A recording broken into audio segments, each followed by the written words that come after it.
السلام ورحمة الله وبركاته. بسم الله الرحمن الرحيم. الحمد لله رب العالمين، والصلاة والسلام على أشرف المرسلين سيدنا وحبيبنا محمد وعلى آله وأصحابه أجمعين ومن تبعهم بإحسان إلى يوم الدين. أما بعد. So we're continuing inshallah with the story of Suleman alayhi salam. And last time where we left off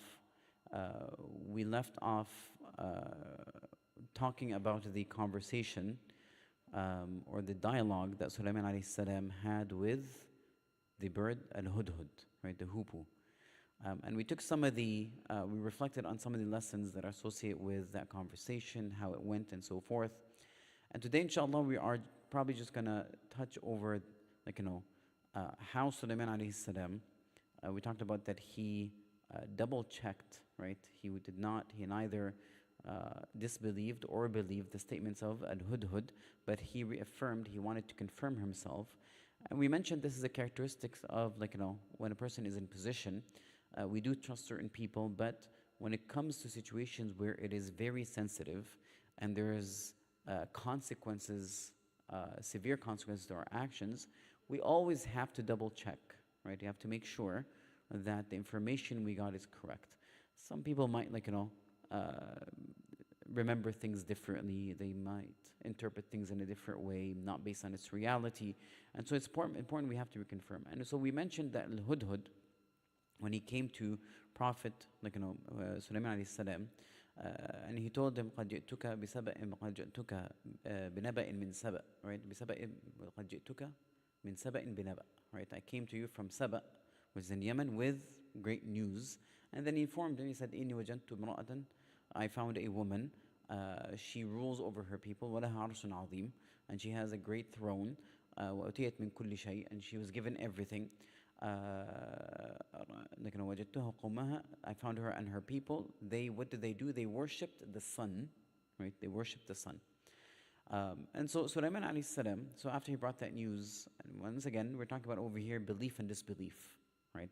We're talking about that Suleman alayhi salam might have to, essentially call them to Islam. If they refused, he's going to wage a battle, right? So this is something that is significant. And so once again, he wanted to reconfirm. And so he said, قَالَ سَنَنْظُرُ أَصَدَقْتَ أَمْ كُنْتَ مِنَ الْكَاذِبِينَ, right? He said, we're going to see whether you are truthful or you're among the liars, right? And this is where we left off last time. And so today, inshallah, we're going to look at this is from Surah An-Naml, a continuation of that, of what he instructed the hoopoe to do, and then the response of the queen, of Saba, Balqis, right? Balqis, her name is Balqis. Her response and how she interacted with her, people and so forth, and some of the lessons that are associated with this, and why she, for example, the suggestions she suggested, why and what's behind it, and all these things, and that's inshallah we can draw some lessons from that.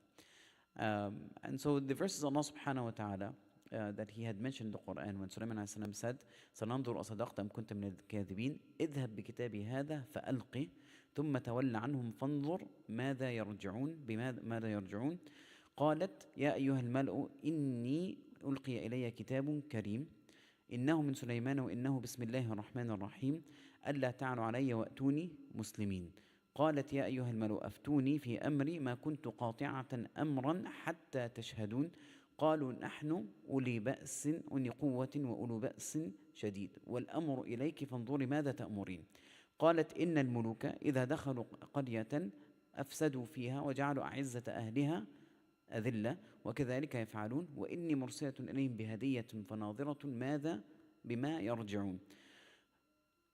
يرجع المرسلون فلما جاء سليمان قال أتمدونني بمال فما آتاني الله خير مما آتاكم بل أنتم بهديتكم تفرحون ارجع إليهم فلأتينهم بجنود لا قبل لهم بها ولنخرجنهم منها أذلة وهم صاغرون.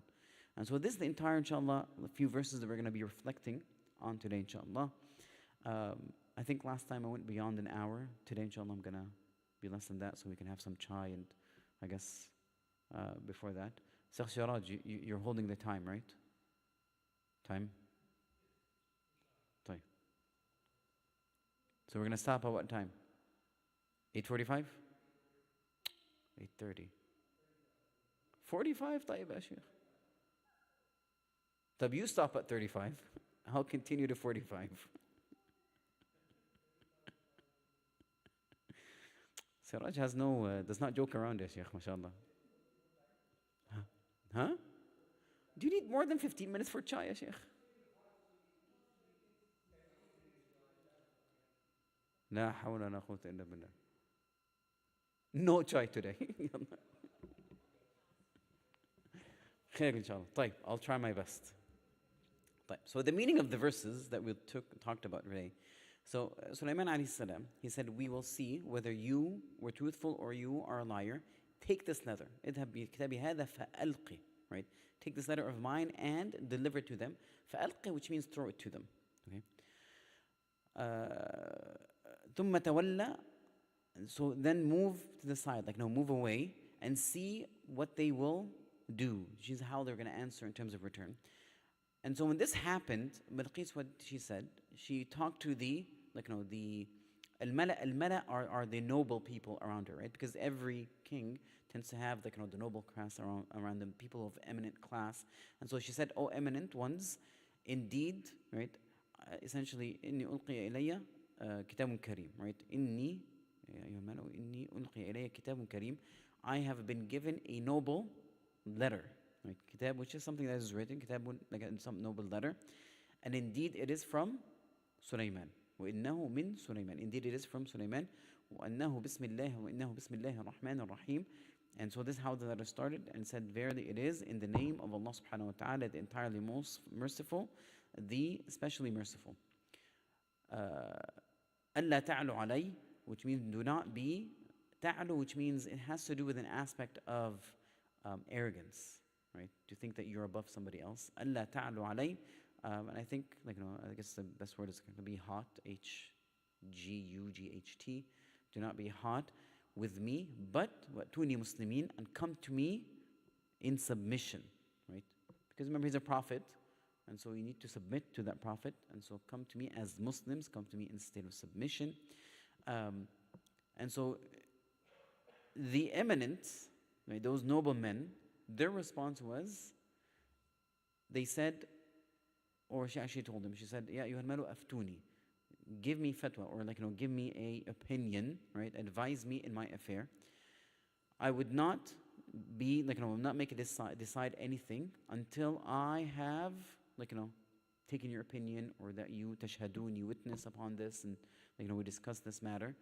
And so they said the response was, we are, like, no, they said, we are men of strength. أُولِي قُوَّةٍ وَبَأْسٍ شَدِيدٍ. And military might. Right? We have strength and military might. وَالْأَمْرُ إِلَيْكِ فَانْظُرِ مَاذَا تَأْمُرُونَ. But the command is yours, see what you will command. So her response was, indeed the kings, إِنَّ الْمُلُوكَ إِذَا دَخَلُوا قَرْيَةً أَفْسَدُوا فِيهَا. If they enter into a city, they'll ruin it. وَجَعَلُوا أَعِزَّةَ أَهْلِهَا أَذِلَّةً. And they make the honored people, the honorable people of that town, they'll make them humbled, right? Which means they'll humiliate them. وَكَذَلِكَ يَفْعَلُونَ. And thus they do. And so then she said, she gave another opinion. She said, I will instead send them a gift. Right? إِنِّي مُرْسِلٌ إِلَيْهِمْ هَدِيَّةً. I'm going to send them a gift, and I will see what the response from the messenger will be. Right? What the messenger will be. And so once the messenger came to Suleman alayhi salam, the response of Suleman was, like, you know, was completely, like, you know, not what, I guess I have no idea what they expected. But essentially, so when the messenger came to Suleman, his response was, do you provide me with wealth? Are you trying to give me wealth? مَا آتَانِيَ اللَّهُ خَيْرٌ. What Allah subhanahu wa ta'ala has granted me surely is better than what you have been given. Rather, you rejoice in your own gift. بِهَدِيتِكُمْ تَفْرَحُونَ. You're so excited with your own gift. ارجع, return to them. We will come to you. لَنَأْتِيَنَّكُمْ. Right? We verily will come to you. بِجُنُودٍ لَا قِبَلَ لَهَا. Right? With soldiers that, like, you know, that will render you powerless. Right? There is no beginning or end to that. So soldiers that render you powerless. And we will surely expel you in humiliation instead of humiliation. And you will be debased. right? And you will be debased. So that's the gist of the meaning of the tafsir of those verses. So let's look at let's look at some of the lessons associated with this. And so, as we mentioned earlier, right? Suleman alayhi salam, essentially, after he received this news, what he told the hudhud to do, he gave him specific instructions. And this is to see if he is truthful or not. Right? If he is truthful or not. He gave him a letter. He gave him essentially a letter, and he asked him to deliver this letter. When the verse says, alqi, right? Alqi, which means throw that letter to them. Which also, and then go to the side. فَتَوَلَّ عَنْهُمْ, go to the side, and observe, right? Observe what the response is going to be. And so, essentially what he's telling him is deliver this letter to them without knowing, without them feeling. So when you're flying by and you're throwing something, they're not going to realize where this came from. But also, step to the side, essentially, without them knowing that you're watching them, oversee or look at or observe what they're doing, right? And then come and tell me what they have responded, right? Essentially, he wants to know once they read the letter, what their action is going to be, how they're going to react.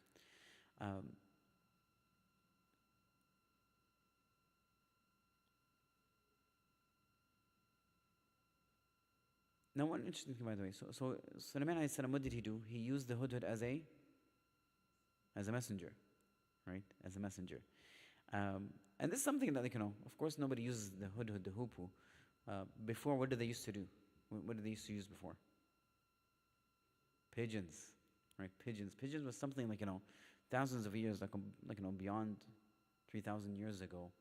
The Egyptians and the Persians, and then later on even the Muslims, they used to use pigeons as messengers. They would train them, right? In specific kind of pigeons that they would breed essentially, and they would use that to deliver.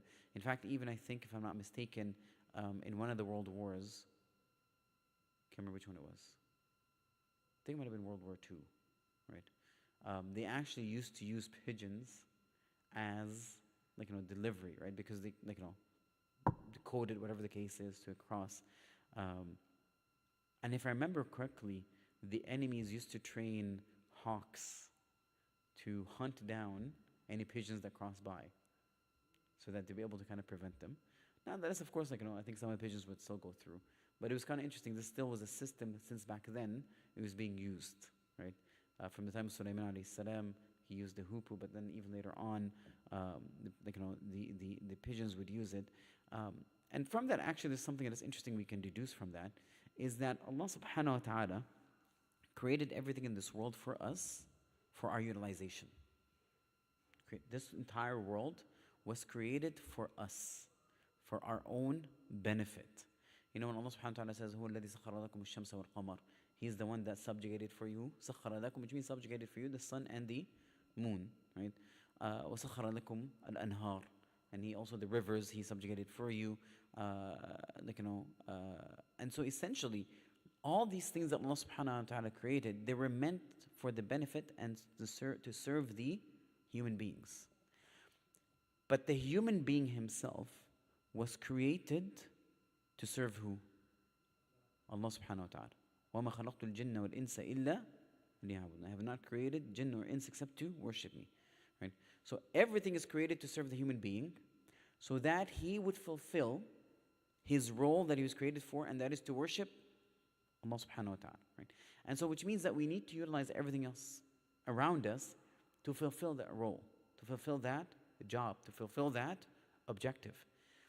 And never turn that around. We should never be serving the creation. Right? We don't turn this around and become slaves to the creation. That is overturning what the purpose of our creation is. Right? It's a twist. This is essentially we're dealing with this in the wrong way, in the wrong perspective. Right? Once again, we should be serving, we are the slaves of Allah subhanahu wa ta'ala, not the slaves of the creation. The wealth that Allah gave us, He gave us so that we can utilize it in that servitude to Allah. It's not so that we become slaves for our wealth. Allah gave us our children so that we would complete our servitude to Allah. It's not so that we can become slaves to our children. We have to remember that, right? Because sometimes the pressures of life make us forget, right? We end up becomes like, our wealth and our children and our spouses become a source of a trial and a fitna for us. We do things for them, essentially we become their slaves, as opposed to the other way around. They become a benefit for us, a tool that would help us get closer to Allah subhanahu wa ta'ala, right? طيب. So, اذهب بكتابي هذا فألقه, right? Which means throw it in. ثم تولى عنهم فانظر ماذا يرجعون. And so the hudhud, right, completed his role. He gave the letter, right? And he was observing what Balqis did next. And Allah subhanahu wa ta'ala, right, told us what Balqis did.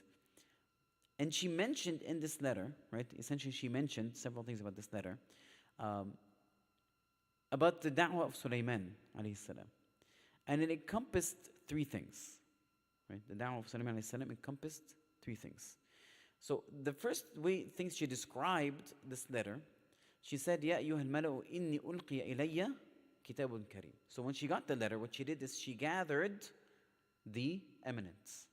She gathered them, right? Even though, by the way, remember, her position was she's a queen that had complete control and overrule over everybody. Okay? But yet, once she got this letter, she gathered and then she told them, O eminence, I have been given, what is delivered to me, ulqi ilayya, which means thrown to me, kitabun kareem. So she described it as noble. And then she clarified who it is from. إنه من سليمان. And then what's in it?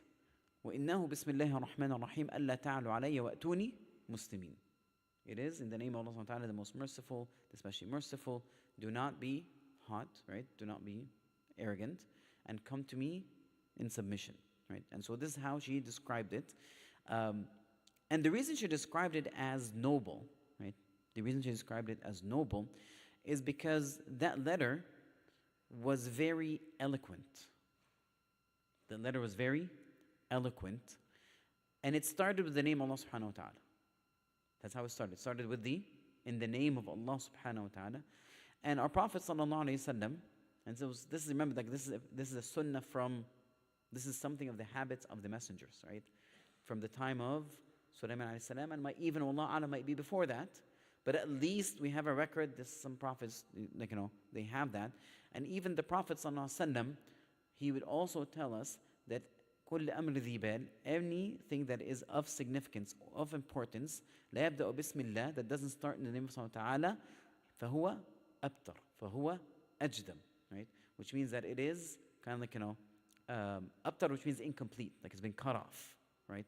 But essentially, it means that anything that doesn't start with the name of Allah subhanahu wa ta'ala, then it has few, there is no barakah in it. Essentially, there is no barakah in it. Or that the barakah is severely reduced in whatever action that we do.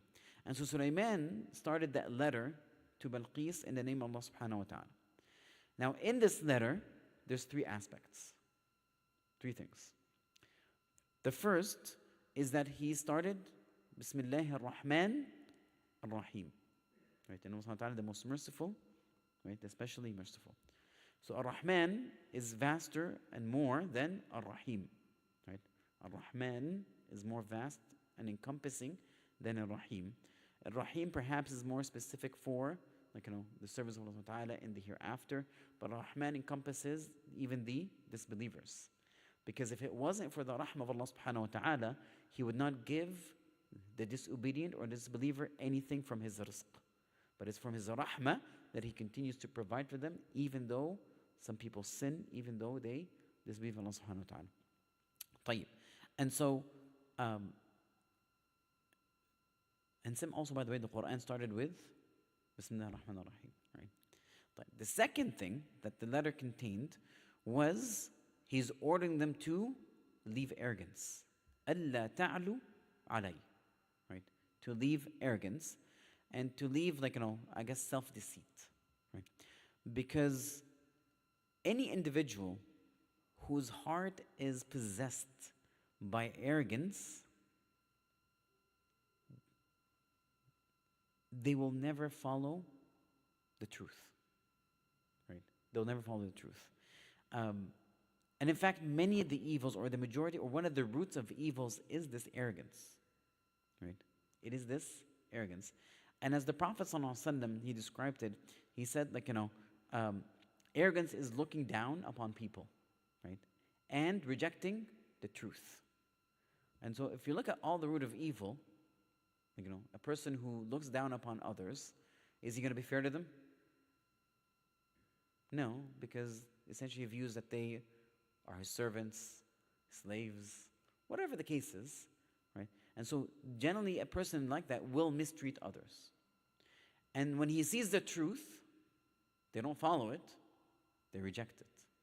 And so is there anything good about this at all? There's no goodness. And so a person who's telling them to leave this root of evil, وَأْتُونِي مُسْلِمِينَ, and the third message is to come in submission, submit to the truth, come as Muslim, right? Now, essentially, this is the essence, or that's it. That's the letter of Suleman alayhi salam. Very concise, very direct. Allah is merciful. Leave arrogance. Come as Muslims. Right? Is there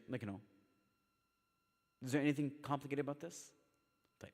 Now, the interesting thing is this concise message of Suleman alayhi salam is really the summary, right? The concise summary of the message of every single prophet. Every single prophet comes and he reminds us of Allah subhanahu wa ta'ala. That Allah exists, right? That you need to remember that He is, we're talking about the attributes of Allah ta'ala. These are unique to Allah subhanahu wa ta'ala. That He is merciful. And then to leave arrogance. Don't be arrogant. Humble yourself. And then the third is to submit to Allah subhanahu wa ta'ala, submit to these prophets. That is the essence of every messenger, right? And even I'm trying to think of even the letters, right? From the beginning of Adam alayhi salam to the Prophet sallallahu alaihi wasallam, essentially this is the basic message. And every message, even the letter of the Prophet ﷺ, we're going to talk about this later on, when he used to send letters to, after the battle of the trench. Was it the battle of the trench? I think it was the battle of the trench, right? After the battle of the trench, when the Prophet ﷺ used to send letters to the kings, it was very similar, right? He would start with the name of Allah subhanahu wa ta'ala, give them whatever the message of Allah subhanahu wa ta'ala, and then tell them to submit, right? Very straightforward. Wallahu a'lam. طيب. Allah subhanahu wa ta'ala, if you look at all these, three things, Allah subhanahu wa ta'ala, when we talk about leaving arrogance, Allah subhanahu wa ta'ala said, سَأَصْرِفُ عَنْ آيَاتِي الَّذِينَ يَتَكَبَّرُونَ فِي الْأَرْضِ بِغَيْرِ الْحَقِّ. Arrogance, one of the side effects of arrogance, if you look at people who have arrogance, it is always these people that reject the message of the messengers. When the messenger comes, those who reject that messenger and that message quite often are usually the arrogant. Allah subhanahu wa ta'ala told us this. سَأَصْرِفُ عَنْ آيَاتِ, right? أَصْرِف, which means I will turn away, right, from my signs. الَّذِينَ تَكَبَّرُونَ فِي الْأَرْضِ, those who have kibr, arrogance, in this earth without due right. And we have to understand that none of us has the right to have arrogance, because anything that we possess and everything that we possess, whether it is innate qualities or possession that is worldly, entirely comes from Allah subhanahu wa ta'ala. Right? And so there is no room to have arrogance. But those who have arrogance, whatever sign or evidence they're shown, no matter how clear it is, no matter how many evidence you give them, they will always reject it. Allah subhanahu wa ta'ala said, I'm going to turn away from my signs those who have arrogance, right?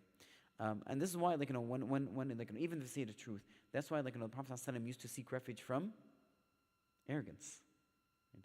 And he would always, one of the dua, اللهم أرني الحق حقا وارزقني اتباعه وأرني الباطل باطلا وارزقني اجتنابه. Oh Allah subhanahu wa ta'ala, show me the truth as the truth, and show me and allow me to follow it, and show me falsehood as falsehood, and وارزقني اجتنابه, and grant me avoiding it.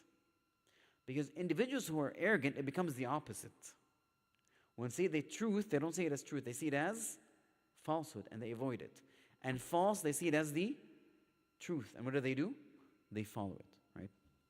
Because their hearts essentially are blind. And this is one of the diseases we need to avoid. And this is a beautiful message we can take from this, right? From the letter of Suleman alayhi salam, that we need to avoid this. طيب.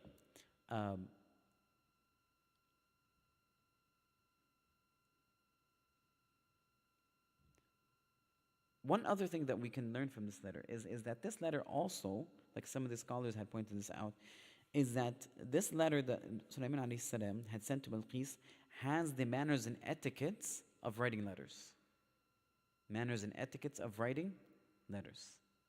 Can you figure out what they are? Huh? Good, excellent. One of them is brief, to the point. What else? Start with Bismillah, excellent. Anything else?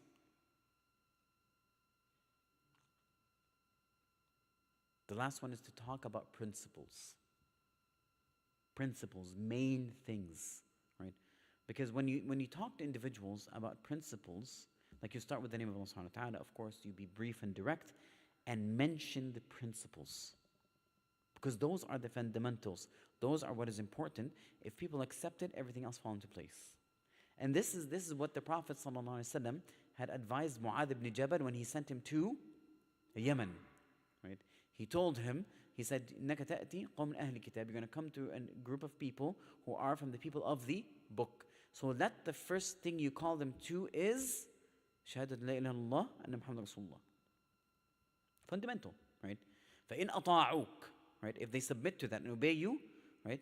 فَأَبِّئْهُمْ, tell them that Allah subhanahu wa ta'ala has made obligatory upon them 5 daily prayers. Principle, right? If they accept that, then inform them that Allah subhanahu wa ta'ala has established upon them a zakah, a mandatory charity that He takes from their wealth and give to their needy, right? And so you move in steps, you talk about principles. And this is very important, especially when we talk to non-Muslims about Islam. One of the worst things to do is get distracted by things that are not fundamentals. And this is what they're going to focus on, right? They're going to tell you, Islam oppresses women, right? How? They don't give inheritance. It's unfair how it treats in terms of inheritance between male and women, males and females, right? And they're going to start an argument about that. And even if you explain it to them, right, then they'll move to the next one, right? It oppresses, I don't know, whatever, it talks about. And then you're going to explain that one, and then move to the next, and move to the next. Why? Because there's a fundamental that's lacking. That they, let's say, Allah alam if they believe in Allah in the first place, right? But if they believe in Allah subhanahu wa ta'ala, and they believe that the Prophet ﷺ is the messenger, then that's it. They're going to submit to everything else. Otherwise, they're going to keep objecting, because that fundamental is not there. There is no point of having those discussions. I'm not saying there's no point completely, by the way, but as a person like that, you need to learn how to say, listen, this is a very excellent question, but for me to explain it to you in a way, we have to take a step back and talk about Allah subhanahu wa ta'ala is messenger. Do you believe in the existence of God? If he says no, then we have another problem, right? This is when you start that conversation. Fundamentals. If he believes in God, then you say that there's only one true God and his attributes and stuff like that. Khalas, if they submit that, then we talk about the Prophet ﷺ being a messenger. Do you believe he's a messenger? If they say no, then you have that conversation. Principles. If they accept those two, that's it, done. Right? Principles. So that's that's when we talk about the etiquettes of writing writing those letters. And once again, I had mentioned the letters of the Prophet ﷺ when he would send them, it would include those things, right? Name of Allah subhanahu wa ta'ala, straightforward, talking about principles, right? The same, almost same letter as Suleman alayhi salam had sent to them. Now, going back to how Bilqis had described this, she said, "Inna ulqi ilayya kitabun kareem." I've been given a noble, noble letter, right? Noble in every aspect, in its content, in its clarity, in its eloquence, but also in its source and how it started. It's in the name of Allah subhanahu wa ta'ala, right? Now, what she did then, right? If you notice, Balqis over here was very intelligent, right?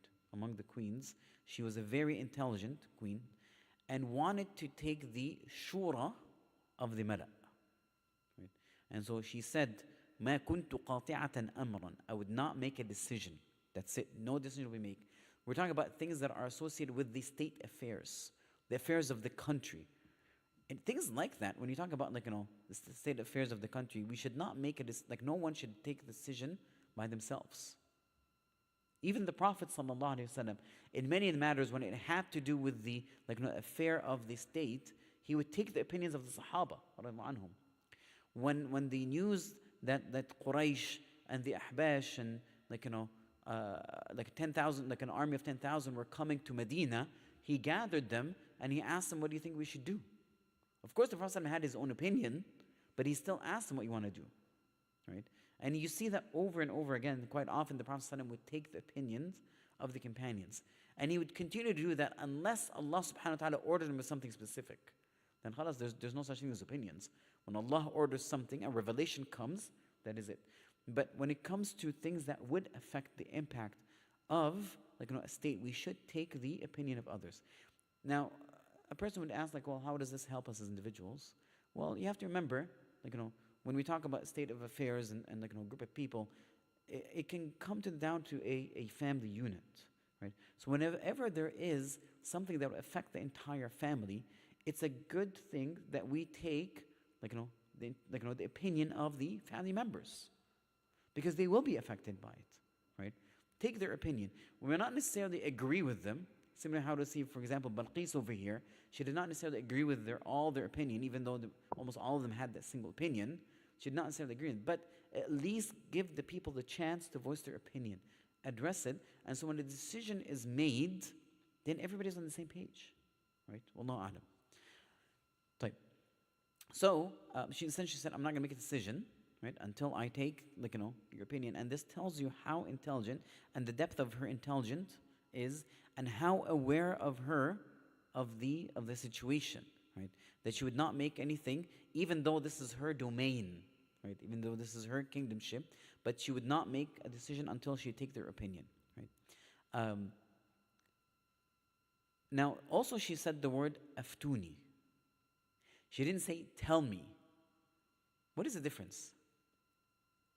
In Arabic, it's aftuni akhbiruni, right? Give me a fatwa, tell me.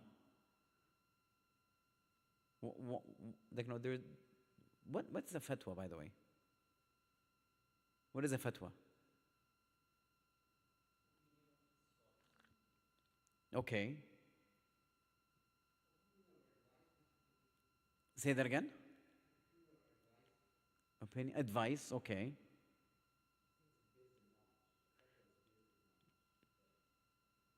طيب.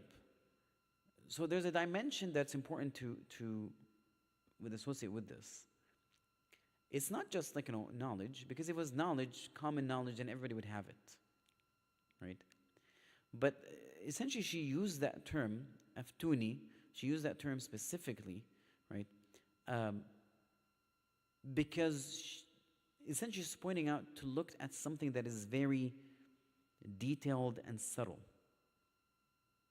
that it requires reflection, it requires thought, right? It requires insight.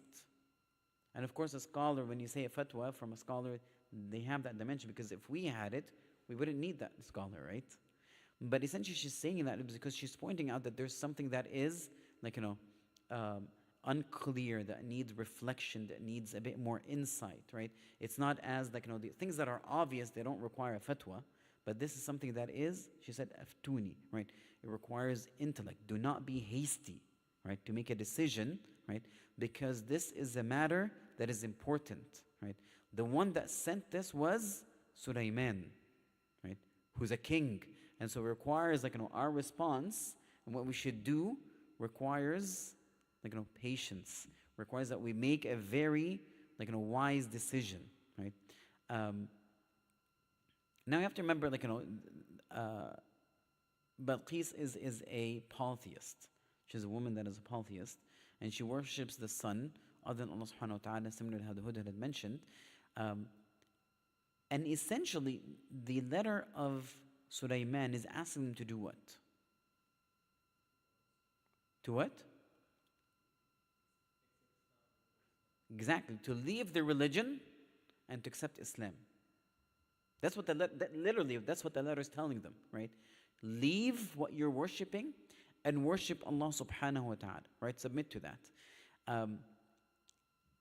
This decision is like when a person makes that decision to leave their faith to something else, that is a very important decision. It's not something to be taken lightly. And this is why she said, Aftuni, give me your opinion. We have to think about this. Because when we're talking about that decision to change from one religion to another is not something that should be taken haphazardly or lightly. This is a decision that will have consequences, right? In this world and the hereafter. You're either going to reach salvation or doom. Right? It's not something you take lightly.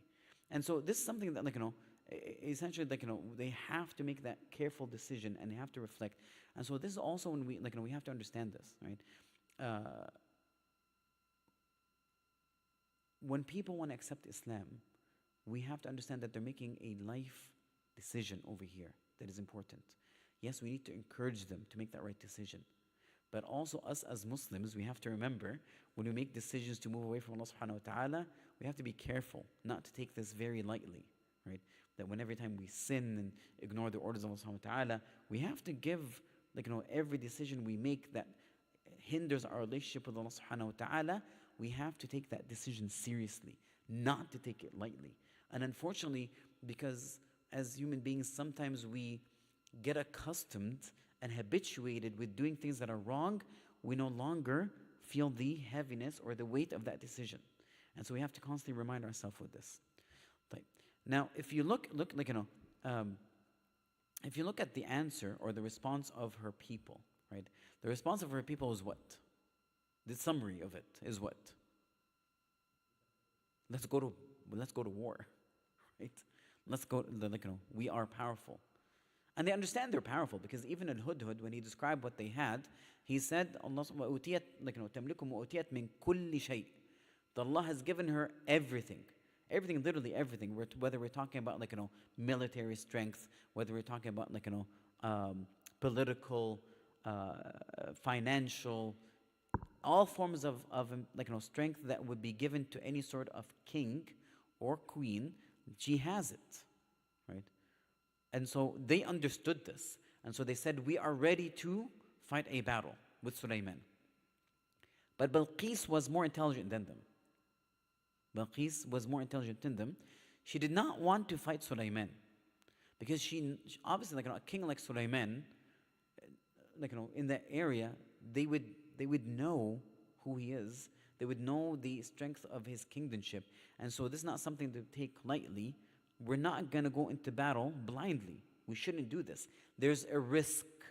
There's a risk that's going to happen, and you need to make a decision that is intelligent. And so she decided something else, right? Now, once again, look at what they said. They said, نحن أولو قوة وأولو بأس شديد. And so they explained why they wanted to go, or why they had no problems going to battle, right? They said, نحن أولو قوة وأولو بأس شديد. They described that they have two things, right? أولو قوة, which means talking about the vastness, the amount of their strength. أولو قوة, right? People that possess strength, which means they're talking about over here, al-kam, kam, which means the numeration, how much strength, right? وَأُولُو بَأْسٍ شَدِيد, and people of might, of bravery. And so that is the quality. So this is not just number, but also quality. So they had numbers, military might, and strength. So quality and numbers. And so, we are ready, whether in numbers or quality. Brave, strength, and so forth. And so we're ready for that. And so when she saw their excitement, she had to kind of damp it down a little bit. She had down a little bit. Because if she let that excitement go any further, it's going to wreak havoc. People will go out of control. They'll be intoxicated with their own self-perceived strength, right? And so she tried to bring it down again, because essentially she's looking at this and she's thinking, most likely, you have no idea who you're going to go to battle with. This is Suleman. He doesn't only have an army of humans, but also of jinn and animals. Yes, we might have strength and power, but Suleman might be on another level, right? If we go into battle with him, most likely we will probably lose, or at least have a lot of losses, right? Severe losses, whether it's in wealth or in number, whatever the case is. And so she clarified. She said, "Inna al-muluka," right? إِذَا دَخَلُوا, that kings, and she's a queen, and so she understands other kings, what they would do. إِذَا دَخَلُوا قَرْيَةٍ أَفْسَدُوا وَجَعَلُوا أَعِزَّةَ أَهْلِهَا أَذِلَّةً. If they enter a territory, they will ruin it, destroy it, because they are conquering it, right? They'll destroy it. وَجَعَلُوا أَعِزَّةَ أَهْلِهَا أَذِلَّةً. And those noble class, they're gonna humiliate them, because those people of strength, I don't want them there anymore. I'm gonna confiscate everything. I'm gonna render them powerless. I don't want them there, because later on they may turn around and come back at me, because I conquered them. And so then she said, وَكَذَلِكَ وَإِنِّي مُرْسِلَةٌ إِلَيْهِمْ بِهَدِيَّةٍ فَنَاظِرَةٌ بِمَا يَرْجِعُ. And I'm going to send him a gift and see what the messengers would come back, right? And so there's a couple of things over here, right? So essentially what she's saying is that Suleman is a king. Suleman is a king. And I'm aware of kings. If we fight and they conquer us, we're in a state of loss, right? It will bring destruction to us. And so we have to be careful what we're doing. So she's damping it down, right? Now you are in a state of noble status and might. But you have to remember, if we go into this, be ready to lose your position. Be ready to, that was taken away, right? Then she said, essentially what she's saying, I'm going to test Suleman. I'm going to test Suleman alayhi salam. How? I'm going to send him a gift. Not just any gift, right? A gift that is extremely valuable. Now, what's the point of sending a gift? What's a gift going to do?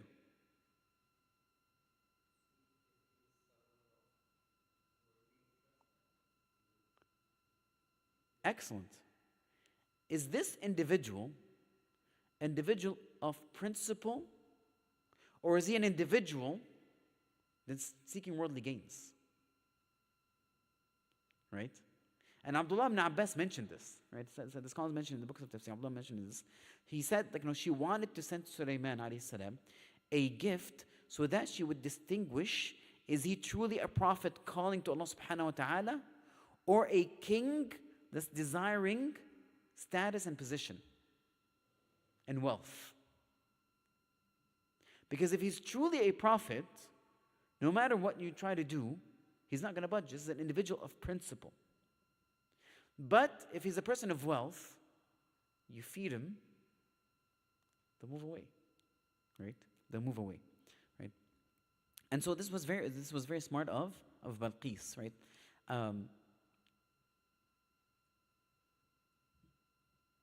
Now, one thing I want to mention, because it's a really important lesson I guess we can learn from this, right? Actually, I'm going to backtrack a little bit. Her sending him a gift also indicates something else. That she made a decision about something. What is that decision?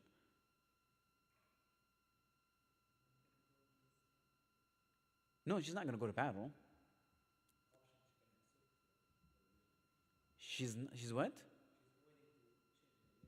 Are you sure? Type. A letter comes, come as Muslims. Instead, I send a gift. What does that mean?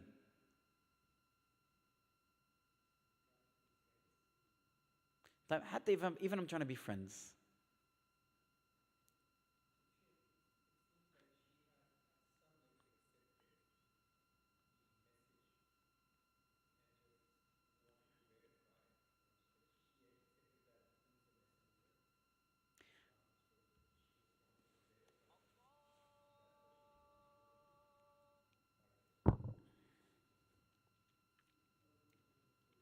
It doesn't seem that way. طيب. Think, think about kings when they communicate with one another. One sends a letter to another king and say, submit to me, give me your territory. And then he sends him a gift.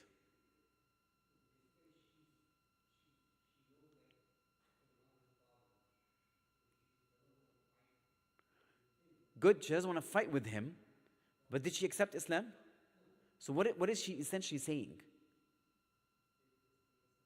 Exactly, which means I'm not gonna leave my religion. Right? I'm not gonna leave my, that's the message she's essentially sending. Right? Here's a gift. I'm not willing to leave my faith and my religion. Right? Once again, because he's telling her submit. She didn't submit, she just sent a gift. So that's the message, and Suleman alayhi salam understood this, right? And so once again, she wanted to test him, like, if he's a king and just wants wealth, take it. If he's a prophet, we're going to see what's going to happen, right? So, those two things we can take from it, right? I'm not going to submit, and I'm going to test you, okay? Like, the other thing, if you also notice from this, is she did not accept the opinion of everybody, like almost like everybody around her had a unanimous opinion, which is what? Let's go to battle, right? Now this tells us that just because the majority lean towards an opinion doesn't necessarily make it right. Doesn't necessarily make it the right decision. You have to be careful about that, right? Sometimes when we have the right evidence, even if we are the minority, you have the right evidence, you have the correct insight, then it doesn't matter what everybody else thinks. And that's really important when it comes to Islam, right?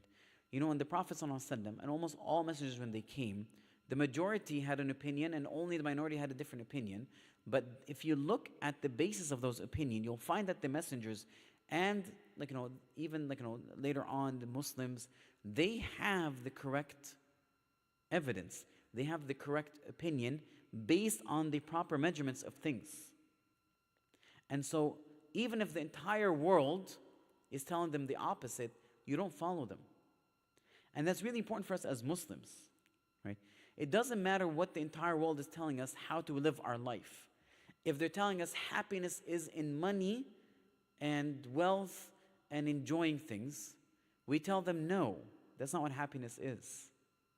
If they're telling us it is it is modern civilization, you're telling me, Sheikh is sending me a sign. I'll try to wrap it up, inshallah. Okay. If they're telling us to be civilized, you have to dress in a specific way. What is this on your head? That is very old, take it off. Be among the, free yourself. This is civilization, not backwardness. Wear some, tight clothing, show what you have, flaunt it. Right? Guys, take it easy. It's okay to shake hands and hugs and kisses. It is fine. That is part of being civilized. That's part of being not civilized. It's the opposite. That's fulfilling your animalistic instincts. What Allah gave us is what true civilization is. Right? Doesn't matter what they're saying.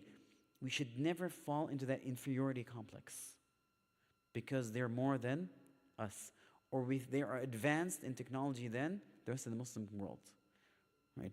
There's other reasons why the Muslim world is not advanced. And it doesn't have to do with us being lacking, but no. A lot of the colonization that happened and taking away our resources and so forth has an effect. They purposely don't want others to rise above them, right?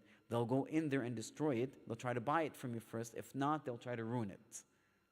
These are things that are being done.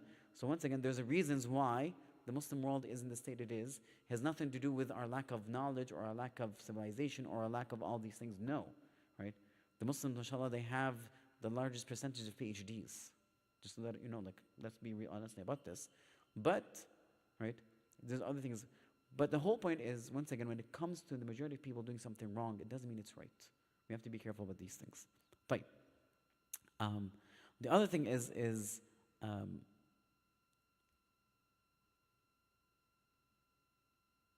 Okay, let's look at the response of Suleman alayhi salam, right? So Suleman alayhi salam's response when he was sent this gift. So she sent the messenger with a gift, right? What did he say? أَتَمُدُّونَنِ بِمَالٍ? Are you trying to give me wealth? Right? Is this what you're trying to give me? Trying to give me wealth? Right? فَمَا أَتَانِي اللَّهُ خَيْرٌ مِمَّا أَتَاكُمْ. What Allah subhanahu wa ta'ala has given me is better than what you have been granted. So what did Allah give him? Islam, right? He gave him prophethood. He gave him knowledge. He gave him judicial, wisdom to be a judge. But yes, he also, Allah subhanahu wa ta'ala gave him everything else. Right? So he said, what Allah has granted me is better than what you, Allah, has granted you. He said, go back. You are the ones that are happy with worldly things, not me. You think you're going to buy me with worldly things. And that's an individual of principle. So we learn from this, as Muslims, we need to be individuals of principle. We should never sell our principles for worldly gains. Ever. Right? We might, and it's really important, by the way. Right? And this is how we lose. Once we sell our principles for worldly gains, this is how we lose. And the Prophet ﷺ, this same tactic was tried with the Prophet ﷺ. Right? When he was in Mecca, they offered him everything. And whatever Prophet Muhammad was offered was even greater than Suleman was being offered. So they came to the Prophet ﷺ, they said, if you want to be a king, we'll make you a king. If you want riches, we'll make you the wealthiest person. If you want women, we'll give you women. Right? Those three things, is there anything else people would want beyond this? They either want to become king or the richest people, or if you're male, you want harem. Right? And most fights in the world are surrounding those three things. Either people want to be rulers or have lands, possessions, or wealth, or it has to do with some sort of females involved. Right? Any conflict among others, we're talking about that. Right? Land and property, kindredship, wealth, or whatever the case is. Okay? And the Prophet ﷺ was given this. And so he responded, of course he refused. He said, if they would put the sun in my right hand and the moon in my left hand to let anything go of this religion, I will not do it until Allah subhanahu wa ta'ala makes me victorious or I die. That's it. And this is really important, by the way. I was one of the brothers, Mashaykh, mashallah, I know, he just came back from visiting Al-Aqsa, right? And he told me, he was speaking to a person who owned a coffee shop. He told me something interesting, he mentioned something very interesting about this. And just talk about, just to give you an example of principle and why it's fundamental and it's important. This person, right, in his coffee shop, he has a narrow door that has a tunnel. And this tunnel leads all the way underground to a church, and then one of the Jewish temples, and then also Al-Aqsa. This is a very old tunnel, and it's still functional. He says, I was offered millions, $20 million. And he said to sell that store, because what do they want? They want that tunnel. The Jewish people were offering, the state was offering him $20 million. He refused. And so they offered even close to $50 million. Now I want you to think about this. I want you to think the state of those individuals. This individual who's a Palestinian living in Palestine under the occupation, under oppression, economical sanctions and so forth. When you offer them $20 million, what are you offering them? Freedom. Freedom, right? What is he going to do with it? Go anywhere in the world. $20 million, you're a king anywhere you go. You can buy citizenships in different countries and open different businesses, and you're set for life. He said this person refused. He said, Wallahi, if they offer me what, I'm never going to leave this. This is an amana that I've been entrusted with. Principle. This is why you can never defeat people like that. You can't. You can never defeat a person of principle. You can defeat a person of worldly gains. A person who wants this world, you can buy them. But a person of principle, you cannot. So if we become individuals of principle, nothing can ever defeat us. But when we become greedy individuals and want this world, it's very easy to be bought, to become slaves to others. All we require is somebody to give us a bit more money. I apologize, Sheikh. I know I went over time, but I think this is a bit important. But anyway, so Suleman alayhi salam essentially threatened them. He said, go back. I'm going to send an army, right? An army that has no end, and you will submit, right? And this, like, once this happened, right? Once this happened, she realized that Suleiman is an individual of principle, not a king that's desiring kingdomship. Right? جزاكم الله خير. سبحانك اللهم وبحمدك أستغفرك وأتوب إليك. And you have 8 minutes, Sheikh. Blow in the chai, inshallah, okay? جزاكم الله خير. Please help yourselves, inshallah.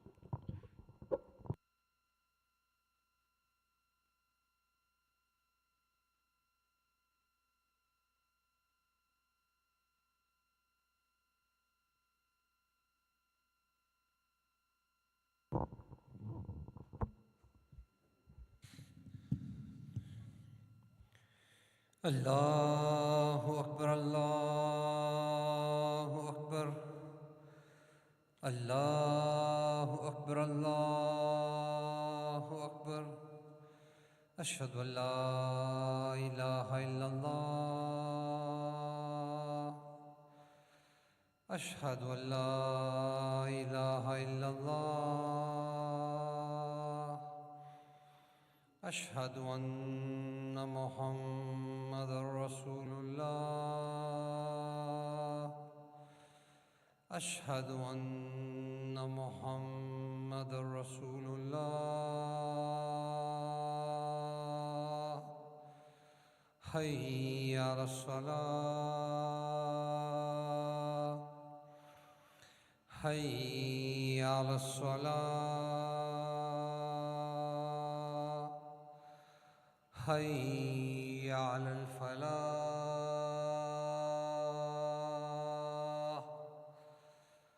حي على الفلاح. الله أكبر، الله أكبر. لا إله إلا الله.